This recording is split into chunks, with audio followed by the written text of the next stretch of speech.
Oke, bismillahirrahmanirrahim. Assalamualaikum warahmatullahi wabarakatuh. Uh, Perkenalkan, nama saya Muhammad Aling, dari Pendidikan Geologi A Angkatan 2017. Uh, Alhamdulillah, syukur kita panjatkan kehadirat Allah Subhanahu wa Ta'ala atas limpahan rahmat dan taufiknya, sehingga pada kesempatan ini kita masih diberi kesehatan oleh Allah Subhanahu wa Ta'ala. Salat serta salam kita kirimkan buat junjungan Nabi besar Muhammad Sallallahu Alaihi Wasallam sebagai rahmatan lil alamin. Adik-adikku sekalian, apa kabar hari ini? Semoga senantiasa diberi kesehatan di bulan Ramadan ini, dan tetap semangat dalam menghadapi pandemi COVID-19 ini, dan kita sama-sama berdoa semoga pandemi COVID ini cepat berlalu. Amin. Oke, pada kesempatan kali ini saya akan membawakan materi tentang sistem peredaran darah pada manusia. Jadi saya akan membahas itu. Jadi untuk adik-adik sekalian, sebelum saya jauh membahas tentang sistem peredaran darah, saya mau tanya dulu, pernah tidak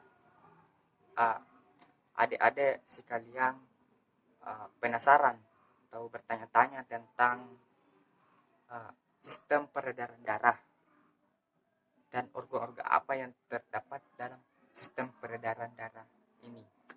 Pasti pernah ya. Jadi untuk itu saya akan membahas lebih lanjut. Untuk itu langsung saja ya, kita bahas bersama-sama untuk sistem peredaran darah.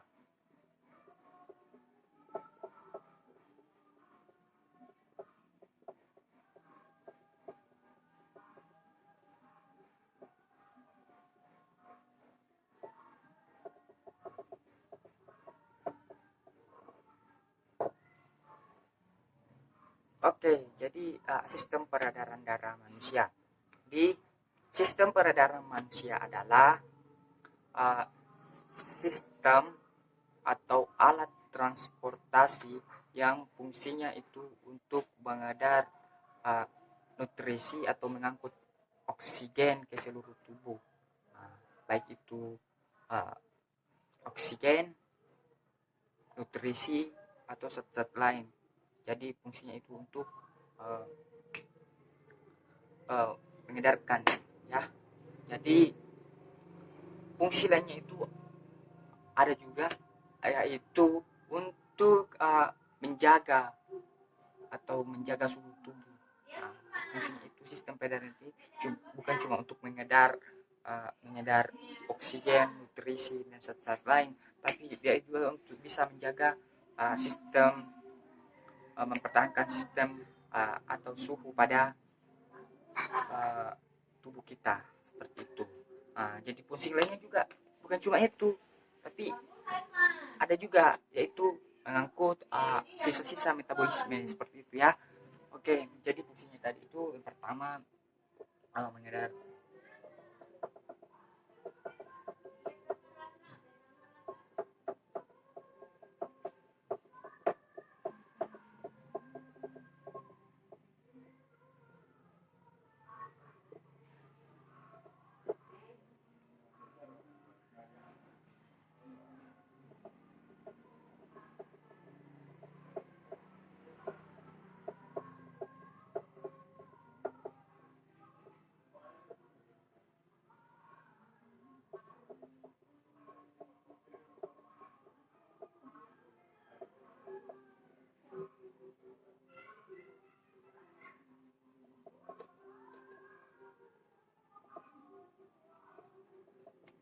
jadi fungsinya itu ketiga itu menjaga atau menjaga suhu tubuh, yang kedua itu mengangkut oksigen, nutrisi, dan zat-zat lain, dan ketiga ini fungsinya itu mengangkut sisa-sisa metabolisme seperti itu ya.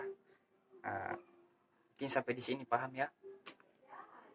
Oke, kita lanjut organ-organ yang terdapat pada sistem peredaran darah ini atau yang menjalankan sistem peredaran darah ini.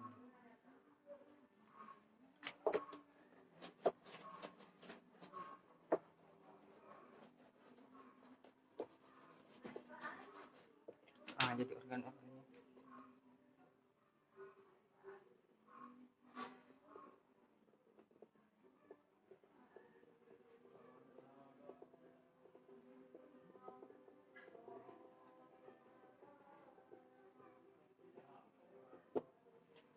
Jadi organ-organ berperan dalam sistem peredaran darah itu ada 3 komponen utamanya, yaitu yang pertama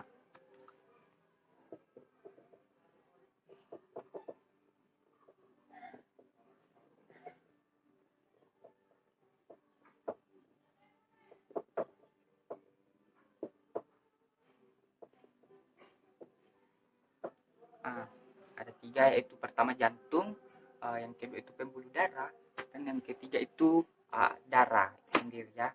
Jadi ini adalah komponen utama dari sistem peredaran darah. Oke ya, sampai di sini paham ya. Oke, kita bahas satu persatu sistem organ-organ pada sistem peredaran darah. Yang pertama itu jantung.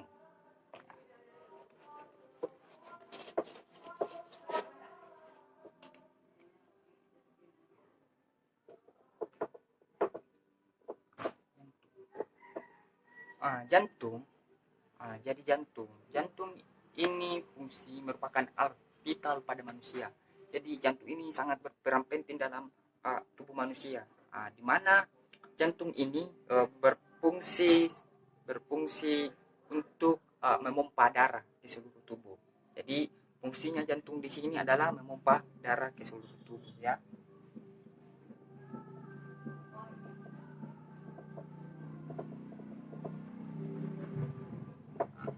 Memompa darah. Jadi seperti yang saya katakan tadi bahwa jantung ini berperan penting bagi tubuh manusia. Tanpa jantung mungkin kita tidak bisa hidup seperti itu ya. Oke. Jadi jantung, kalau kita bedah itu jantung akan terlihat 4 ruang. 4 ruang dalam jantung itu. Yang disebut atrium dan vertikal ya.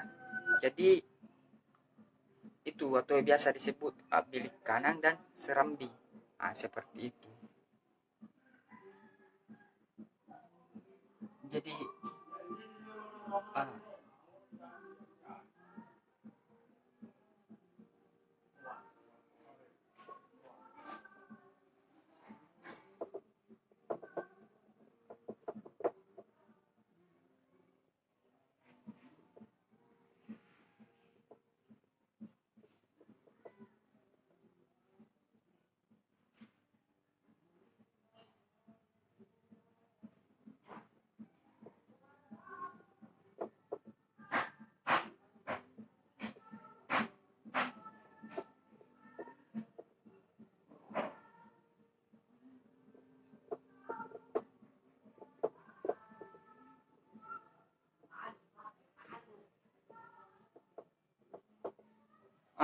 jadi jika kita seperti yang jelaskan tadi, jika kita beda ini jantung akan nampak 4 ruang.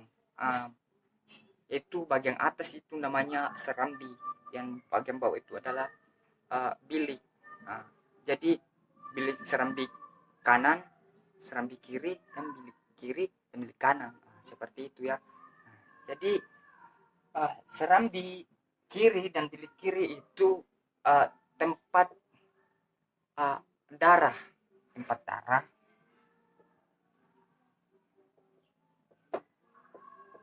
yang kaya akan oksigen seperti itu ya, kaya oksigen. Nah, yang akan nanti disalurkan ke seluruh tubuh seperti itu. Sedangkan serambi bagian ini, serambi kanan dan bilik kanan itu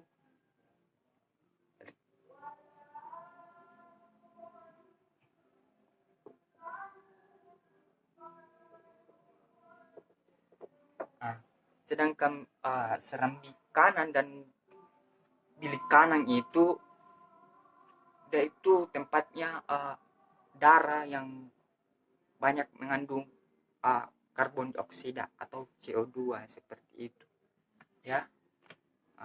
Mungkin sampai di sini paham ya.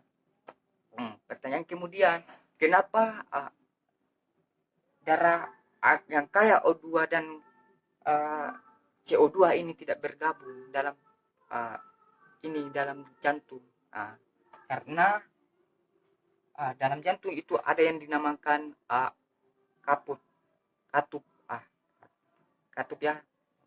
Jadi katup itu yang mengantarai antara serambi kanan, serambi kiri, kanan dan belah kiri seperti itu. Ini yang antara, sehingga itu tidak tercampur seperti itu. Katup ya. Katup ini namanya katup ya. Katup ya, katup. Oke, sampai di sini paham ya. Oke, selanjutnya organ yang kedua ya. Yang kedua.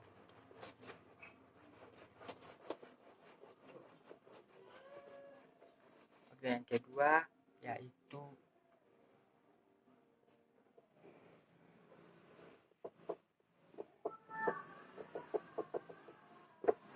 pembuluh darah. Jadi pembuluh darah. Jadi tadi itu jantung fungsinya untuk memompa, dan sedangkan pembuluh darah di sini fungsinya itu untuk menyalurkan darah. Dia yang menyalurkan ke seluruh tubuh seperti itu ya, menyalurkan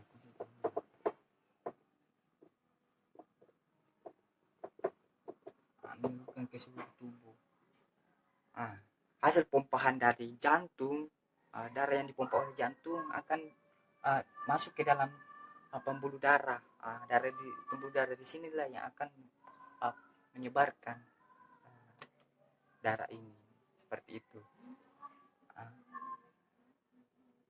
Pembuluh darah di sini memiliki juga terdiri atas dua bagian. Yang pertama itu ada namanya pembuluh darah.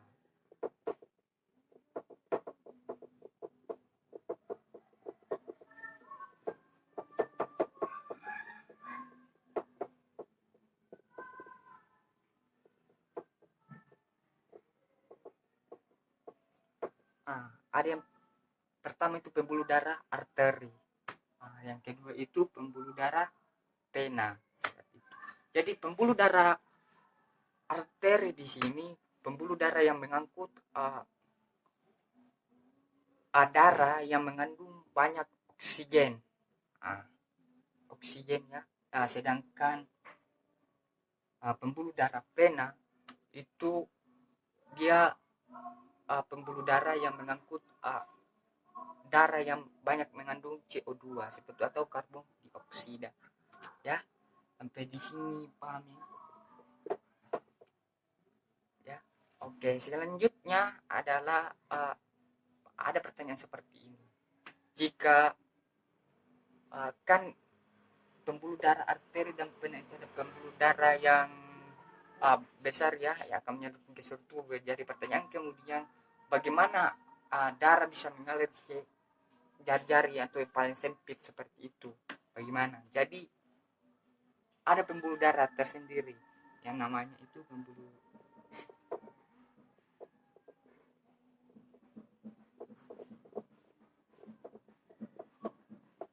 kapiler. Jadi pembuluh darah kapiler. Jadi pembuluh darah kapiler ini adalah pembuluh darah yang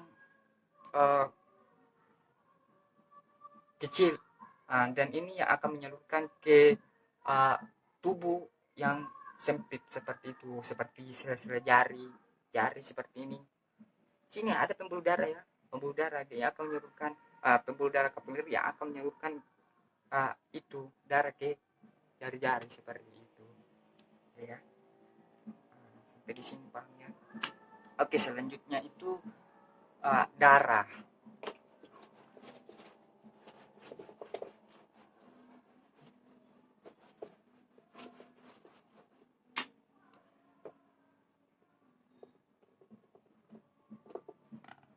Darah.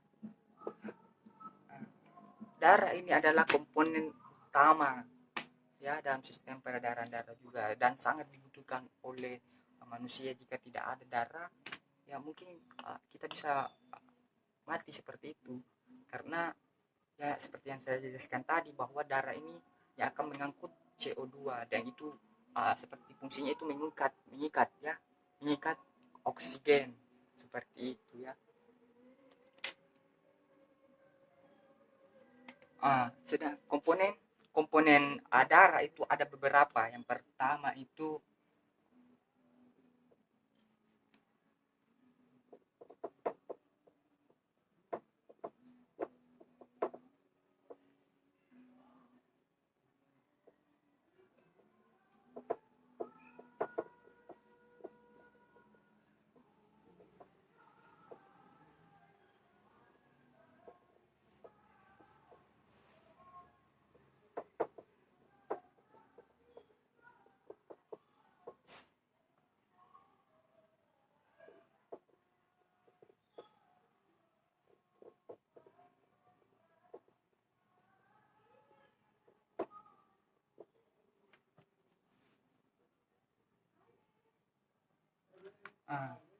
jadi komponen utama darah ada 4. Jadi yang pertama itu plasma darah, yang kedua itu sel darah merah, yang ketiga itu sel darah putih, dan keping darah. Jadi plasma darah itu merupakan cairan. Plasma itu ada dua kata, plasma itu artinya cairan. Cairan berwarna kekuningan, itu warnanya kekuningan pada darah, yang bertugas membawa zat-zat penting seperti hormon, protein, dan faktor pembekuan darah seperti itu ya. Jadi fungsinya itu tadi untuk membawa zat-zat penting seperti hormon, protein, dan faktor pembekuan darah seperti itu. Yang kedua itu sel darah merah atau eris.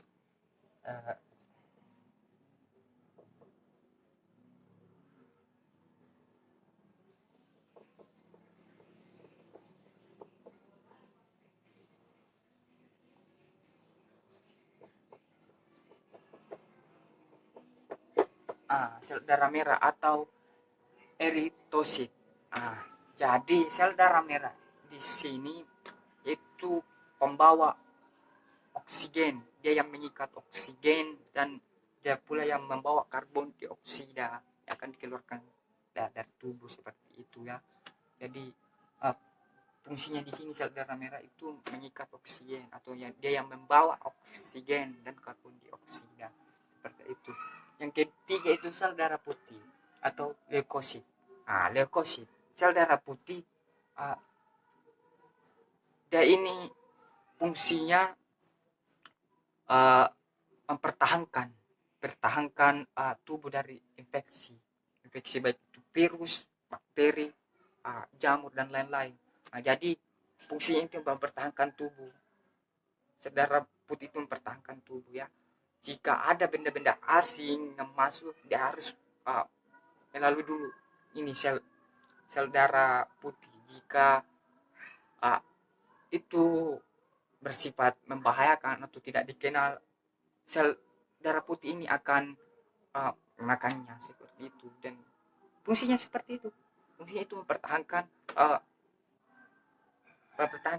tubuh dari gangguan, baik itu virus, jamur, bakteri, dan lain-lain seperti itu. Dan warnanya itu kenapa dikatakan sel darah putih? Warnanya itu bukan berwarna ya, tapi dia itu bening, sehingga dikatakan salah satu dia ya. Seperti itu ya. Yang ketiga itu keping darah. Terakhir itu keping darah ya. Terakhir adalah keping darah. Keping darah atau trombosit. Trombosit ini adalah dibutuhkan tubuh pada saat kita terluka. Pada saat kita terluka itu trombosit atau keping darah yang akan bekerja, dan fungsinya itu untuk proses pembekuan darah. Dia yang akan membekukan darah supaya darah itu tidak banyak keluar saat kita terluka, seperti itu. Oke, sampai di sini paham ya. Oke, selanjutnya kita lanjut jenis-jenis sistem peredaran darah. Jadi sistem peredaran darah itu ada dua jenis. Yang pertama itu sistem peredaran darah besar dan sistem peredaran darah kecil. Oke, kita bahas.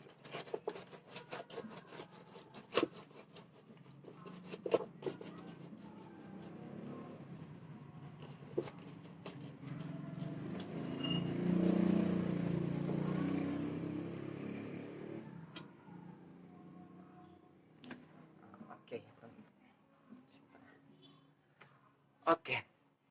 Jadi sistem peredaran jenis.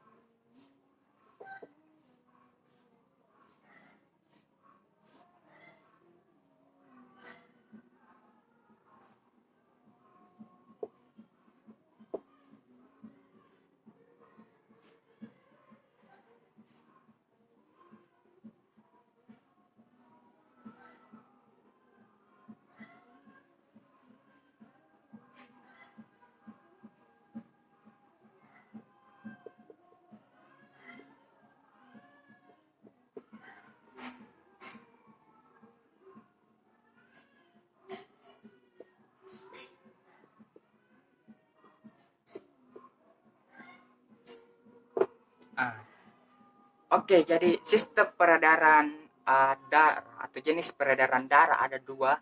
Yang pertama itu sistem peredaran darah besar dan peredaran darah kecil. Peredaran darah besar biasa juga disebut peredaran darah sistemik, sedangkan peredaran darah kecil biasa juga disebut peredaran darah pulmonal, seperti itu. Pertanyaan kemudian, kenapa peredaran darah itu disebut peredaran darah besar? Apa alasannya? Jadi seperti ini.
Oke, kenapa dikatakan peredaran darah besar atau sistemik?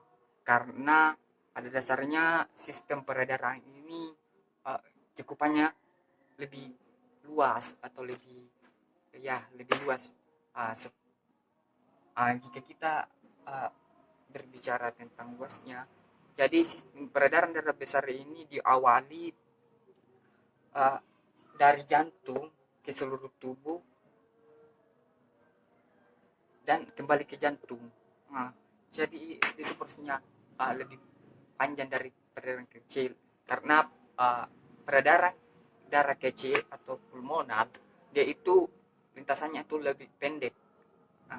Dia itu dari jantung, paru-paru kembali ke jantung. Seperti itu. Jadi yang membedakan, kenapa dibedakan sistem peredaran besar dan kecil, karena itu tadi. Kalau besar itu lebih diawali dari jantung ke seluruh tubuh dan kembali ke jantung, sedangkan peredaran darah kecil itu dari jantung ke paru-paru kembali ke jantung, seperti itu.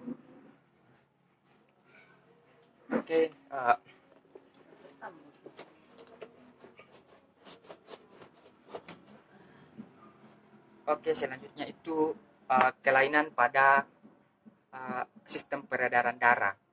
Yang pertama itu kelainan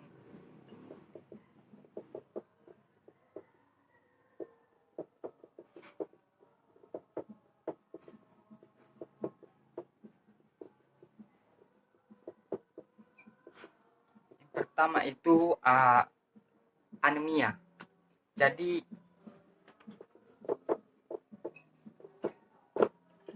Jadi anemia ini merupakan kelainan pada sistem peredaran darah, yaitu rendahnya kadar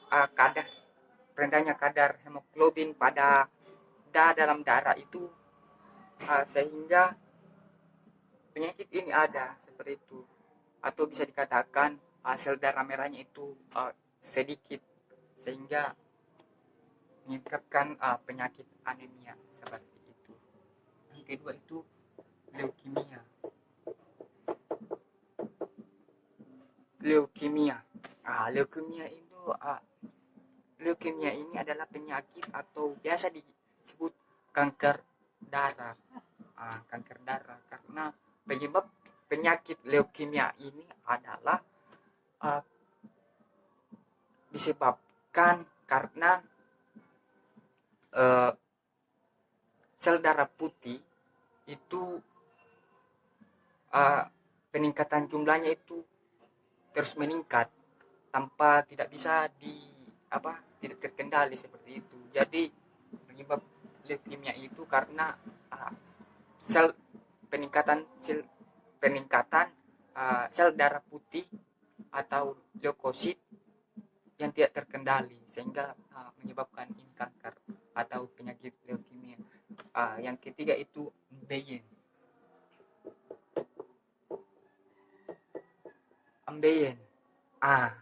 Ini penyakit yang biasa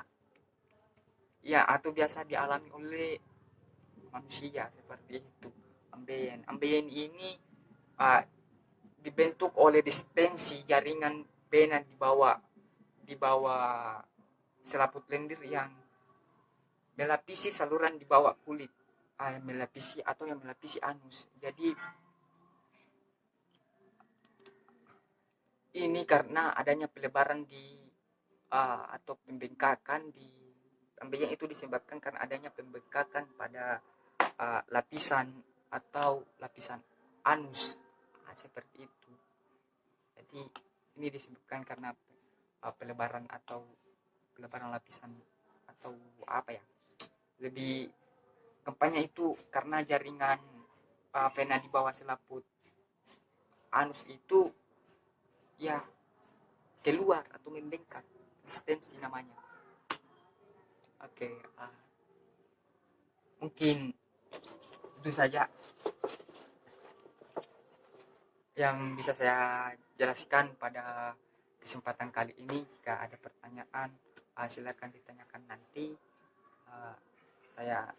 Dan untuk adik-adik, selamat menjalankan puasanya dengan baik, dan semoga kita berdoa semoga pandemi COVID-19 ini cepat berlalu sehingga kita bisa bertatap muka di dalam kelas, seperti itu ya.